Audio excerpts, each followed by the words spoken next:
Miami fans, we really need to sit down and have a serious talk right now. I know we go back, and some of that is bad blood with me being a diehard FSU fan, but we're going to need to put those things aside today. Because as much as it pains me, I have to admit some crap that I never thought I'd say. Multiple things that I never thought I'd say. Now, really quickly, this is our brand new ACC Football Addiction channel. None of our content is changing. We're just segmenting where we post some of it so that things don't get lost. If you know us from College Football Addiction or Double Fries No Slaw, we'll still be over there, but make sure you are subscribed here so you don't miss anything. I'm going to reveal some things today, and honestly, I'm going to admit some things that I never thought that I'd say about a rival. 4 things specifically that I have to admit. You guys are going to want to stick around for the last one because I promise you, it's something you never thought you'd hear from an FSU fan. The first thing that I have to admit is that I was dead wrong about Mario Cristobal. This is difficult because for years I've banked on a very specific narrative that has comforted me during the offseason. I thought Mario's game time management was awful. And that hasn't really changed because we all see that timeouts are sometimes burnt, and there's confusion in the 2-minute drill. I think he's capable of doing some stupid things that make you guys want to throw your remotes through the TV on Saturdays. But I am ready to admit that he recruits well enough to overcome his lack of game time awareness.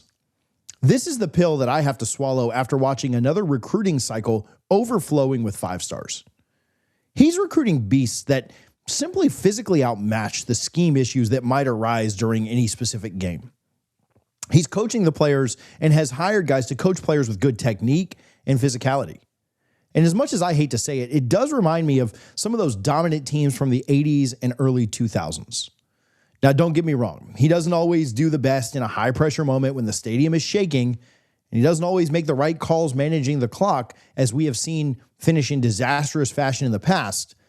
But outside of those minor things, he's doing a better job of stacking talent than anyone gave him credit for a few years ago. He's doing a much better job of that than other programs in Florida who are struggling to keep their own backyard locked down. But we're not going to name names regarding the failures of the rest of the state of Florida today. You guys know who they are. The reality is that when you have a roster full of NFL bodies, the margin of error for the head coach expands significantly. You can afford to burn a timeout early in the third quarter when your defensive line can simply erase the opponent's next drive on the very next play. The talent accumulation strategy is actually rendering the game day coaching criticism obsolete because your players are just better. And that brings me to a realization that hurts my soul but needs to be said. You cannot out-scheme a roster that is deeper, faster, and stronger at almost every single position group. This depth is the secret weapon that allows Miami to survive the grind of the college football playoff. I used to laugh at the Cristobal usage rate jokes, but now I understand that he is building a team designed to bully people for 60 minutes. And speaking of bullying, we need to look at what's coming next for this roster. The next thing that I have to admit to you guys is you are probably going to the national title game. Ole Miss slayed the dragon by taking down Georgia in the previous round, which was assumed impossible by everyone. I don't think they are ready for Bane and that defensive line that has been wreaking havoc on quarterbacks all season long. The matchup in the trenches is especially skewed in favor of the Hurricanes, despite what the SEC media machine wants you to believe. The biggest reason I think Miami has this is not even what's happening on the field. I think the Ole Miss AD is sick of having LSU spies coaching his team and creating distractions in the locker room. There are rumors swirling that half the offensive staff in Oxford has one foot out the door toward Baton Rouge, which means that Ole Miss is a team that is going to war with Miami with 6 of its best generals tapping out, or at the very least distracted by their next paycheck. This isn't going to work against a defensive front that plays with the violence that Miami has displayed over the better part of the season. You cannot prepare for a national semifinal when your coaching staff is fracturing from the inside due to carousel rumors. Meanwhile, Miami is locked in with a singular focus that reminds me of the swagger from the Jimmy Johnson days. The chaos at Ole Miss is the perfect storm for Miami to capitalize on early confusion and sit on a lead. When you analyze the Ole Miss offensive line, They really have struggled against elite speed rushers all season long. And Miami possesses the exact type of personnel that gives any kind of a Lane Kiffin offense nightmares. Personally, I see a scenario where the Ole Miss tempo actually works against them because they can't sustain blocks against your front four. This leads to quick 3-and-outs and puts a tired Ole Miss defense back on the field against your offense. It's a recipe for a blowout that nobody in the national media is predicting because they're blinded by the SEC patch on the jersey. But I see the truth. And the truth is that Miami is significantly more stable right now than the team they're about to face. And stability comes from the fact that your star players are playing for the U and not their next transfer portal destination. This brings us to the individual brilliance that is powering the playoff run. I need to talk about a specific player who many have tried to downplay for 2 years now, but that nobody can any longer deny. The next thing that I have to admit is that Ruben Bane is a legit top 10 pick. I keep hearing all this noise about his arm length being short and how that translates to the NFL combine metrics, blah, blah, blah. They talk about his wingspan not meeting the prototypical thresholds that general managers usually drool over.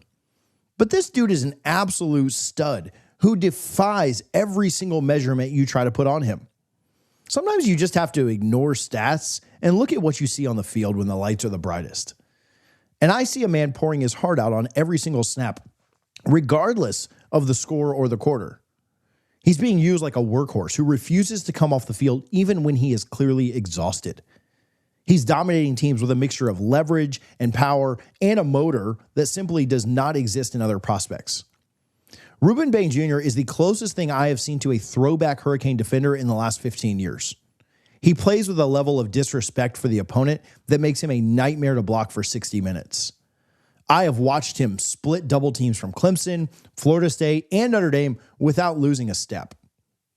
The scouts who are obsessed with arm length are going to miss out on a generational talent who wins with pure will. He reminds me of all those legendary defenders who were told that they were too small, but somehow they ended up in the Hall of Fame. When you watch his film, you see offensive tackles quitting halfway through the third quarter because they're tired of his physicality. That's not something you can measure with some tape measure at a combine in Indy. He has the it factor, and he has more of it than any defensive lineman in the country right now. I have to admit that I'm terrified of what he's going to do in the NFL because he's only getting better. I'm just thankful it won't be against Florida State once he goes there. His hand usage has also improved every single week, and he's now winning with technique as much as he has power. If you're a Miami fan, you should be ordering his jersey right now because he is going to be a Sunday superstar. It hurts to say this as an FSU fan, but he is the best defensive player in the state of Florida by a pretty wide margin. And his dominance is a large reason why I have to pivot to the most painful realization of the entire video. Because while Miami is ascending with players like Bane, my Noles are heading in the complete opposite direction. The contrast between the two programs has never been more stark than it is right at this moment. The last thing that I have to admit is that FSU is cooked for as long as Mike Norvell and Mario Cristobal are the head coaches at their respective universities. This is the worst admission because it signifies a shifting of the guard that's going to last more than just 1 year. Because we kept Mike after 2-10 and 5-7, there is no telling how long FSU is willing to ride with him. The administration in Tallahassee has shown a tolerance for mediocrity that is frankly embarrassing to the legacy of Bobby Bowden. I love my Noles, and I hate Miami with every fiber of my being. But when the FSU admin chose to keep Norvell this offseason, it likely surrendered the 2026 Miami game before the two teams even step on the field. We are looking at a talent gap that has widened into a canyon over the last 24 months. I mean, short of some kind of vintage Mario forgetting how to kneel at the end of the game scenario, we are cooked in every meaningful way. The on-field product is just a symptom of the larger disease, which is the talent acquisition disparity. And as far as recruiting, Mike is being put in a locker by Mario and having his lunch money stolen every single day. And that talent is just too much to overcome when you line up 11 guys on 11 on a Saturday night.